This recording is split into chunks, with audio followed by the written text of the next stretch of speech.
The air at Fort Benning smelled like diesel and red Georgia clay. Summer heat made the asphalt shimmer, and somewhere across the training grounds, a drill sergeant's voice cut through the humidity like a blade. It was 2003. The war in Iraq was 4 months old, and the Army's Ranger School had just opened a specialized leadership course for officers from allied nations. The kind of course designed to build bridges, share doctrine, test mettle. No one expected Colonel Sarah Chen. She arrived on a Tuesday morning in a rental sedan, alone, dark hair pulled back tight, service uniform pressed sharp enough to draw blood. At 42, she carried herself with the kind of quiet authority that comes from 20 years of proving the same point over and over, that she belonged exactly where she stood. The officer processing arrivals was a fresh-faced captain named Holloway. He'd been at Benning for 6 months, still young enough to think he knew how the world worked. When Colonel Chen approached his desk with her orders, he glanced at the paperwork, then at her, then back at the paperwork. His smile was the kind people wear when they think they're being helpful. "Ma'am, I think there's been a mistake," he said. "This course is for field-grade combat officers. The liaison office is in Building 7. She didn't blink. "Captain, my orders are correct. I'm here for the Advanced Tactical Leadership Program." Holloway's smile tightened. "With respect, ma'am, this is a pretty intense course. Physical training, land navigation, tactical operations. It's designed for infantry commanders," she finished. "I'm aware. I've read the syllabus." "Right." He shifted in his seat. "It's just that we don't usually see, the course is really geared toward officers with recent combat deployments. Maybe there's a staff course that would be more appropriate?" The temperature in the room didn't change. Colonel Chen placed both hands flat on his desk, leaning forward just slightly. When she spoke, her voice carried the weight of 2 decades. "Captain Holloway, I am a lieutenant colonel in the Republic of Singapore Armed Forces. I have commanded an infantry battalion in peacekeeping operations in East Timor. I have completed the British Army's platoon commander's course at Burkhan, the Australian Defence Forces Staff College, and your own airborne school at this installation. My orders, signed by both my commanding general and yours, assign me to this program. Now, you can process my paperwork, or you can call your commanding officer and explain why an allied officer is standing in your processing center while you debate her qualifications. Your choice." The silence stretched for 3 heartbeats. Holloway processed her paperwork. The course roster had 23 officers, 22 men from 7 different countries: Americans, Brits, Australians, a German, 2 Norwegians, a Pole, all infantry or armor officers, all with combat patches on their right shoulders, the cloth evidence of deployments to Afghanistan or Iraq, and Colonel Sarah Chen, the only woman from a country most of them couldn't find on a map without thinking twice. The first morning formation happened at OFI 5:30, under a sky still dark. The course director, Colonel James Randall, stood before them like a monument to old-school Army authority. Gray-haired, hard-eyed, with a combat infantryman badge above 3 rows of ribbons that told their own story. "Gentlemen," he began, then paused, eyes finding Chen in the formation. "And, officer, welcome to ATLP. For the next 6 weeks, we're going to push you harder than you've been pushed before.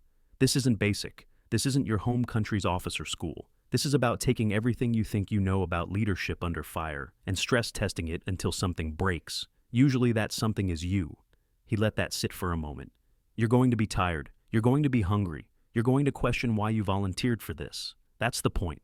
Because when the real shooting starts, when your soldiers are looking to you for answers and you haven't slept in 3 days and the plan just went to hell, that's when we find out what kind of leader you really are." His gaze swept across them. "Some of you won't make it. Not because you can't ruck march or shoot straight, but because you can't adapt, can't communicate, can't earn the trust of soldiers who know more than you do. Remember, rank gets you saluted, respect gets you followed. There's a difference." After formation, the whispers started. "Anyone know her?" That was Captain Marcus Webb, Australian infantry, with a thick Sydney accent and the build of someone who lived in the gym. "Singapore, apparently." Lieutenant Erickson, Norwegian, lean and quick. "Didn't know they even had an army." "They do, mandatory service, but it's all defensive. Island nation." That was Major Tom Patterson, American, 36, with 3 deployments and the calm certainty of someone who'd seen how things really worked. "No power projection, no combat experience to speak of." Webb grinned. "So what's she doing here?" "Political," Patterson said, like that explained everything. "Diversity initiative or some alliance-building thing. She'll wash out by week 2. They always do." No one said it loud enough for her to hear. They didn't need to. Colonel Chen had heard variations of the same conversation for 20 years. She'd learned early that anger was a luxury, and indignation even more so. The only response that mattered was the work itself. The first week was designed to establish baseline, ruck marches with 50-pound packs through the Georgia pine forests, land navigation courses where you had to find points in the dark with nothing but a map, compass, and your ability to read terrain. Classroom instruction on mission planning, casualty evacuation, urban operations. Physical training that started before sunrise and left. Everyone's uniforms salt-stained and heavy. Colonel Chen kept pace. Not easily, no one did, but consistently. She didn't complain about the weight or the heat or the blisters forming on her heels. When they ran, she ran. When they climbed, she climbed. When Major Patterson's patrol got lost during Nightland Nav, and he started swearing about the damn map being wrong, she quietly pointed out the terrain feature he'd missed and the proper bearing to their next point. He took it, but his jaw was tight. By the end of week 1, she'd established exactly what she intended to establish, that she could handle the physical requirements. That wasn't in question anymore, but respect and acceptance weren't the same as compliance. She could see it in how the others formed study groups without inviting her, how conversations paused when she entered the barracks common area, how nicknames and inside jokes developed among everyone else while she remained Colonel Chen or Ma'am. The isolation was tactical, not malicious exactly, just the natural sorting of tribe from outsider. They were testing whether she belonged by seeing if she'd break from being alone. She'd been alone before. Week 2 brought tactical scenarios, small unit leadership problems where an officer would be assigned to command a mixed squad of role players and real soldiers through simulated combat situations. The scenarios were designed to have no perfect answers, only bad options and worse ones. Your squad takes casualties in an ambush. Your radio is down. You're low on ammunition. The enemy is advancing. What do? They evaluated you on everything: decision speed, communication clarity, tactical soundness, and most of all, whether the soldiers would follow you. Because the role players had permission to refuse orders if they weren't given properly. If the leader didn't inspire confidence. If the plan was suicide dressed up as tactics. Major Patterson went first. He moved his squad through the scenario like he'd done it 100 times before, because he had. Decisive, aggressive. He took casualties but completed the mission. The evaluators gave him high marks. Captain Webb went next. Also good. Different style, more cautious, but effective. Then it was Colonel Chen's turn. The scenario, her squad was pinned down in an urban environment by machine gun fire from a second-story window. 2 casualties, 1 serious. Enemy reinforcements possibly inbound. Orders were to secure the building and hold until relieved. Time limit, 20 minutes before reinforcements made the position untenable. She studied the mock-up for 30 seconds. The other officers watched from behind the evaluators, arms crossed, curious to see how she'd handle it. Colonel Chen moved to her squad. 8 soldiers, all American, all male, all looking at her with the flat skepticism of combat veterans watching an officer they didn't know try to lead them through a gunfight. "Listen up," she said. Her voice carried without shouting. "We have a problem and not much time. That machine gun is the priority. Frontal assault gets us killed. The building has 2 entrances. Main door, east side access. Here's what we're doing." She traced it quickly in the dirt. "Weapons squad, suppress that window on my mark. I need continuous fire, not accurate, just enough to keep his head down. Team 1, you're with me on the east door. We go in low and fast, clear the ground floor, move to the stairs. Team 2, you hold the rear, watch for reinforcements, and prepare to extract casualties once we signal clear."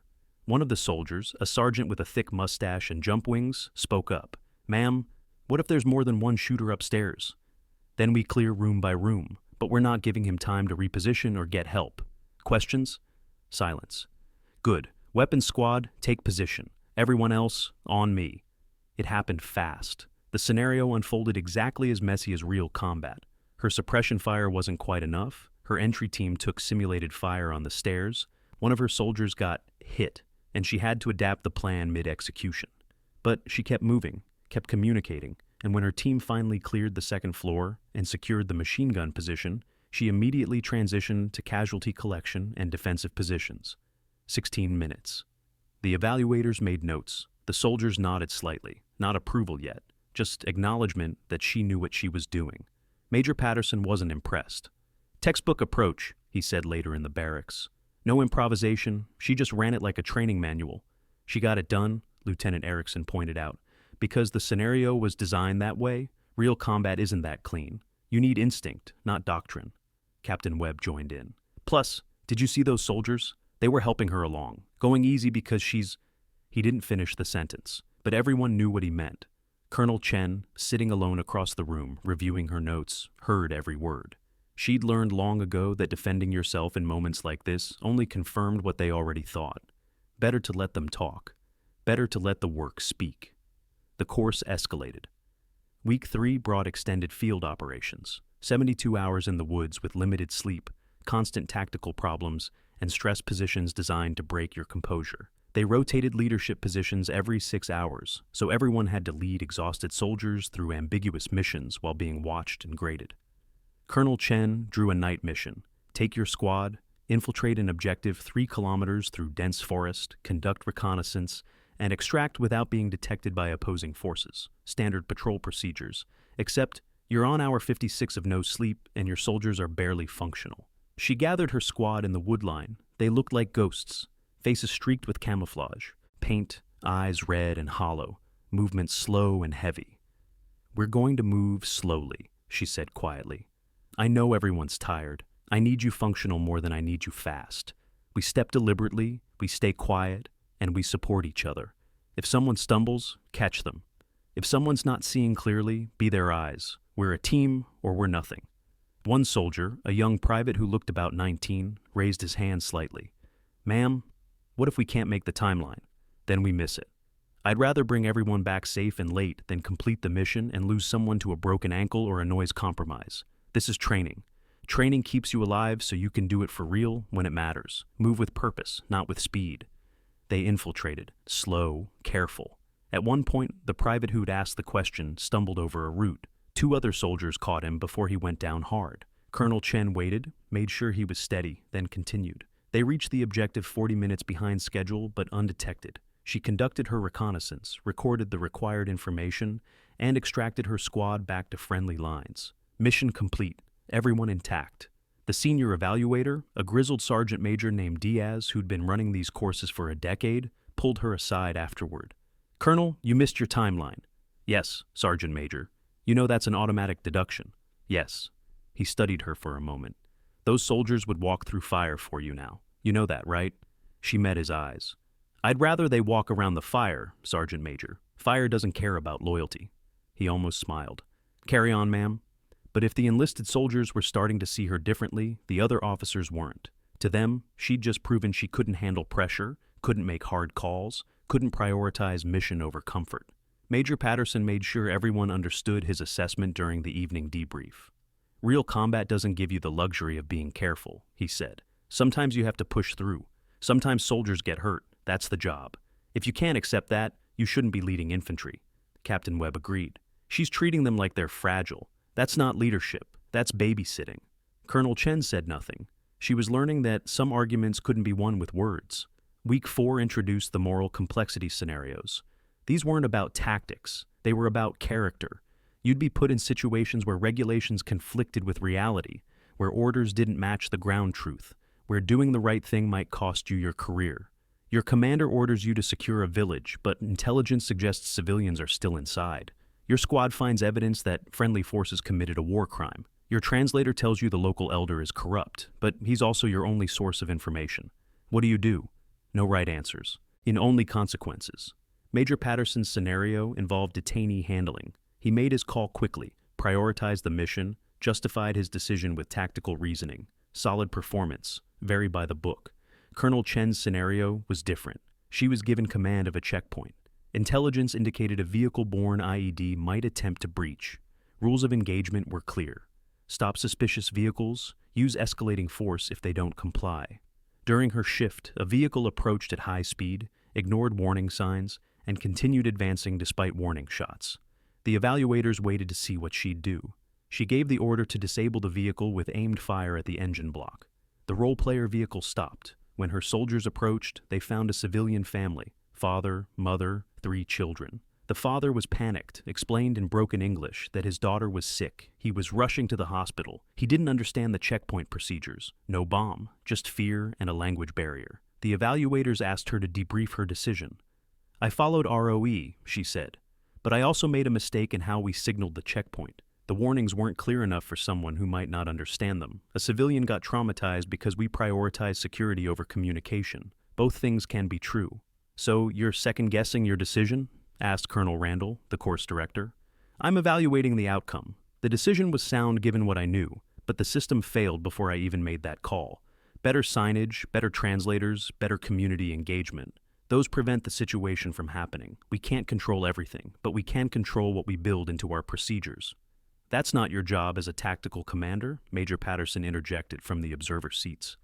Your job is to make the call in the moment, not redesign the system. Colonel Chen turned to face him. My job is to learn from every situation, so my soldiers don't face the same impossible choice next time. That's what leadership means. Not just executing, but improving. The silence in the room was different this time, thoughtful. Colonel Randall nodded slowly. Proceed, Colonel Chen. The breaking point came during Week 5. It was a 12-mile ruck march, full combat load, through terrain that seemed designed by someone who hated human knees. The purpose wasn't just physical conditioning. It was about watching how leaders performed when they were beyond exhausted, when their bodies wanted to quit, when every step required active choice. They started at 0400. Colonel Chen settled into her pace, focusing on breathing, on form, on moving efficiently rather than quickly. Major Patterson set a brutal tempo at the front of the column, pushing hard, and several of the younger officers tried to keep up. Captain Webb fell in somewhere in the middle, solid and steady.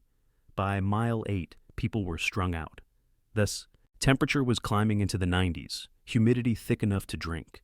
One of the Norwegian lieutenants was limping badly, trying to hide it. The German major was struggling with his pack, the straps cutting wrong. Colonel Chen had fallen back to check on them. She could have stayed at her position, focused on her own performance. Instead, she moved through the column, offering quiet words of encouragement, helping adjust a pack here, providing a timeline checkpoint there. At mile 10, the Norwegian lieutenant went down hard. Twisted ankle, maybe worse. He tried to get up, couldn't put weight on it. Major Patterson, far ahead, didn't notice. Colonel Chen did. She moved to the lieutenant, checked his ankle quickly, made a decision. You're done, she told him. We need to get you to medical. I can make it, he insisted through gritted teeth, pride and pain fighting each other. Not on that ankle. You'll cause permanent damage. This isn't about toughness. It's about not being stupid.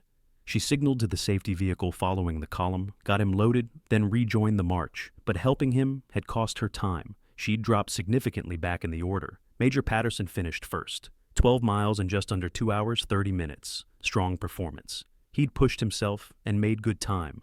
Colonel Chen finished 47th out of 53. Not last, but far from first. Her time was 2 hours, 52 minutes. During the after-action review, Major Patterson made his assessment clear to anyone who'd listen. She stopped to help someone. That's noble, I guess, but it's not what we're evaluating. We're evaluating individual leadership capacity. She sacrificed her own performance to be a medic. That's not her job. Someone had to help him, Lieutenant Erickson pointed out. The safety vehicle was there for that. She made an emotional decision, not a tactical one. In combat, that kind of thinking gets people killed. You can't save everyone. Sometimes you have to leave soldiers behind to complete the mission. Captain Webb was quieter, but nodded agreement. It's harsh, but he's right.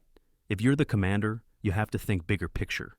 Colonel Chen, wiping the salt and dirt from her face, heard the conversation. She'd heard versions of it before. The argument that compassion was weakness, that caring was tactical failure, that leadership meant hardness. She'd never believed it. That night, as the compound settled into exhausted sleep, Colonel Chen sat outside the barracks, finally alone with her thoughts. The Norwegian lieutenant had been evacuated to medical. Severe sprain, but nothing permanent. He'd be fine. He'd also likely be dropped from the course. She thought about what Major Patterson had said, about mission versus humanity, about when to stop and when to keep moving. She'd made her choice, and she'd make it again. Because leadership wasn't about proving you could be harder than the situation. It was about proving you could be human inside it. Sergeant Major Diaz found her there, sitting in the dark. "Colonel," he said quietly. "Sergeant Major." "Mind if I sit?" She gestured to the bench. He settled down, moving like someone whose joints remembered every jump, every march, every year of hard service. "I've been running this course for 11 years, he said after a moment. "I've seen 437 officers come through. You know what I've learned?" "What's that, Sergeant Major?" "The ones who finish first in the ruck march, they make decent staff officers. They're fit, they're driven, they meet standards. But the ones who stop to help someone, those are the ones soldiers actually follow when everything goes to hell. She glanced at him. Major Patterson would disagree. Major Patterson is a fine officer. He'll probably make colonel, maybe even general. He knows tactics, he knows doctrine, he can execute. But he doesn't know people. Not really. He sees soldiers as assets to be employed. You see them as human beings who happen to be soldiers. There's a difference. The mission still matters. Of course it does. But you know what? Most tactical missions in modern warfare aren't life or death. They're complicated problems that need solving, and they need leaders who can balance competing priorities. Sometimes the mission is keeping your soldiers alive and functional. Sometimes the mission is building trust so they'll follow you into the actual firefights. Patterson doesn't get that yet. Maybe he never will. The sergeant major stood up slowly. You're doing fine, ma'am. Better than fine. Don't let anyone convince you that being a decent human being makes you a weak leader. We have enough hard-ass commanders. We need more like you. He walked away into the darkness, leaving her alone with his words. The final week was designed to synthesize everything. Multi-day field exercise with complex scenarios, limited sleep, and maximum stress.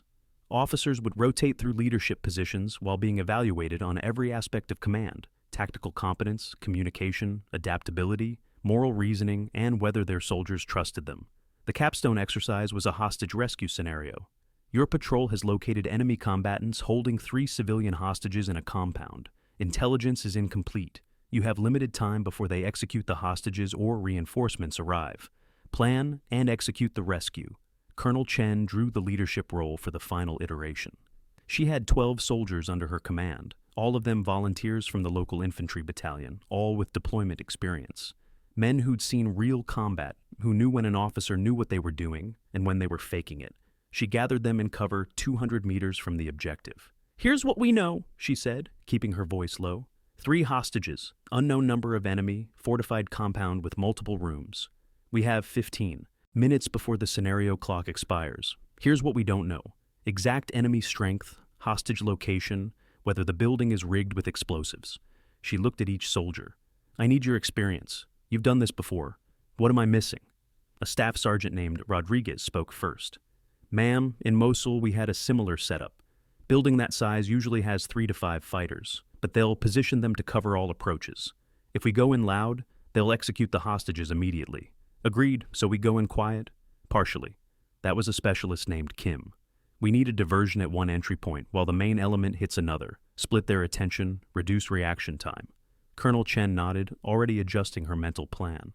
What about hostage verification? How do we know they're in there? We don't, Rodriguez said. But if we wait for confirmation, we lose the window. Sometimes you have to act on incomplete information. She sketched a plan in the dirt. 2 teams. Team 1 would create a noise diversion at the north entrance. Flashbangs, movement, enough to draw attention. Team 2, led by her, would breach the south entrance and clear toward the hostage location. Violent, fast, decisive. Rodriguez, you're Team 1 leader. Kim, you're with me on Team 2. Everyone else, assignments as follows. She distributed roles based on the soldiers' experience and capabilities, listened to their input, refined the plan. Then she looked at them. If this goes wrong, I take responsibility. If it goes right, you made it happen. Questions?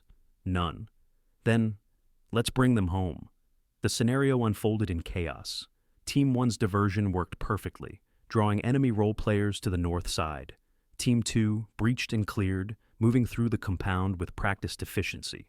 Colonel Chen led from the front, making decisions in real time as the situation evolved. They found 2 hostages in a back room, both alive. The third had been moved. She had to choose, consolidate and extract with the 2 they had, or push deeper into the building to find the third, risking everything. She chose to push. They found the third hostage in a second-floor room, guarded by 2 remaining enemy fighters. Her team neutralized the threat, secured the hostage, and extracted under simulated fire.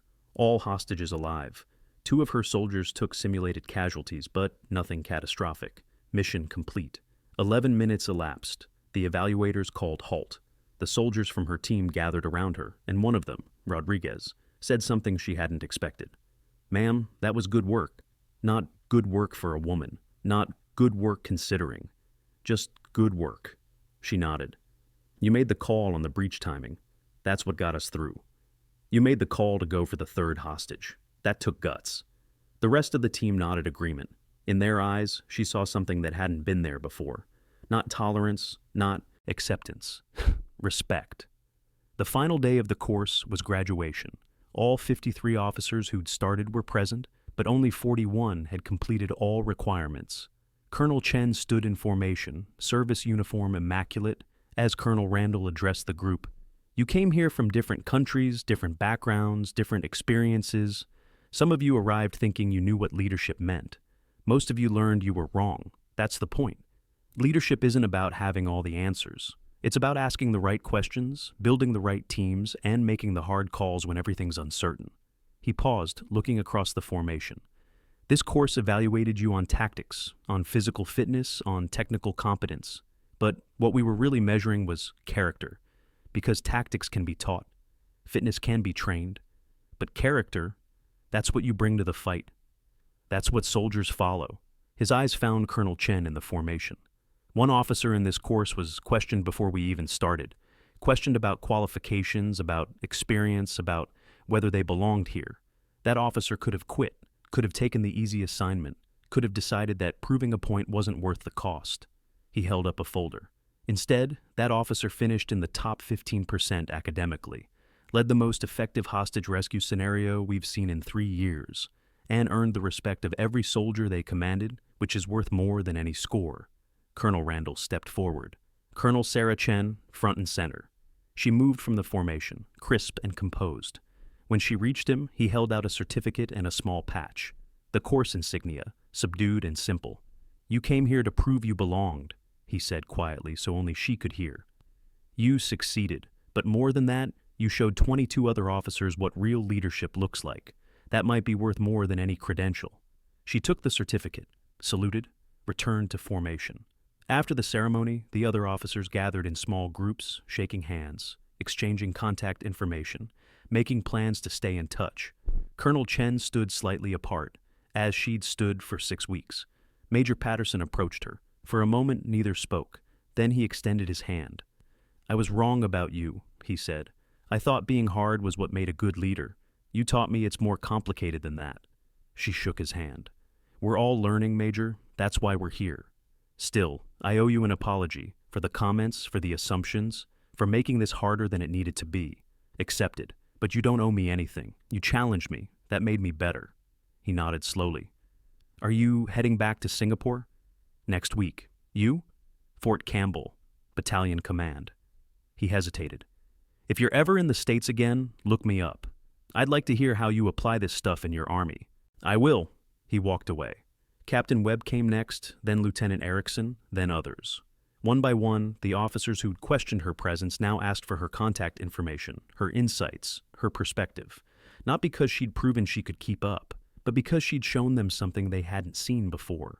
That evening, Colonel Chen sat alone in her hotel room, looking at the course completion certificate. 6 weeks of doubt, isolation, and constant evaluation. 6 weeks of proving the same point she'd been proving for 20 years. She should have felt victorious, vindicated. Instead, she felt tired. Her phone rang. The number was Singaporean. Colonel Chen, she answered. Sarah, it's General Tan, her commanding officer, the man who'd endorsed her application for this course. How did it go? I completed it, sir. I knew you would, and... She was quiet for a moment. It was harder than I expected, not the course itself. The other part. Always is. His voice was kind. But you did it anyway. Yes, sir. You know why I sent you there? It wasn't to prove you could complete some American training course. It was to show them what excellence looks like when it doesn't fit their assumptions. You did that. But more importantly, you showed 23 officers that their assumptions were limiting them. Some of them will remember that. Some will become better leaders because of it. And if they don't, then they don't. You can't save everyone, Sarah. You can only do the work and trust that it matters. After they hung up, she sat in the quiet of the hotel room, thinking about the weeks behind her and the years ahead. She'd spent 2 decades walking into rooms where people assumed she didn't belong. She'd proven herself so many times that the proving had become routine. But what General Tan said was true. This wasn't about her anymore. It was about the doors she opened, the assumptions she challenged, the soldiers who'd see her example and think maybe they could do the same. The next morning, she drove back to Fort Benning one last time to return her rental car. As she passed through the main gate, she saw a formation of new students arriving for the next course iteration. Young officers, eager and uncertain, ready to test themselves. Among them, near the back, was a female captain in British uniform. Dark hair, sharp eyes, looking at the training grounds with the same mix of determination and apprehension Colonel Chen had felt 6 weeks ago. Their eyes met for just a moment as Colonel Chen's car passed. The captain straightened slightly, nodded. Colonel Chen nodded back and drove on. She'd done what she came to do. The proving was over, but the work, the real work of opening doors and changing minds and showing that excellence has no single shape, that work was never finished. Somewhere behind her, another officer was walking into a room where people would question whether she belonged. But now, maybe she had one more. That example to point to. One more precedent, one more credential that said, yes, we belong here, all of us. The highway stretched out ahead, carrying Colonel Sarah Chen toward home, toward the next mission, toward whatever new room she'd have to walk into and prove once again that the only credential that truly mattered was the courage to show up and do the work. She'd learned that lesson long ago. At Fort Benning, she'd taught it to 23 others. History doesn't remember the quiet acts of courage, but maybe it should, because courage like that doesn't fade. It gets passed on. One officer, one course, one moment of respect earned in the red clay hills of Georgia. And maybe, just maybe, that's how the world changes. Not with thunder and speeches, but with the steady accumulation of people who refuse to accept that they don't belong, who walk through the door anyway, who do the work, who earn the respect, who leave the door open for whoever comes next. Colonel Sarah Chen drove toward the airport, toward the flight home, toward whatever came next. The certificate sat in her bag. The patch would go on her uniform, but the real credential, the one that mattered, was carried forward in the memory of soldiers who'd learned that leadership looks different than they'd imagined, that sometimes the strongest voice in the room is the one that was never supposed to be there in the first place, that you don't have to be what they expect. You just have to be excellent, and that, in the end, is the only credential worth having.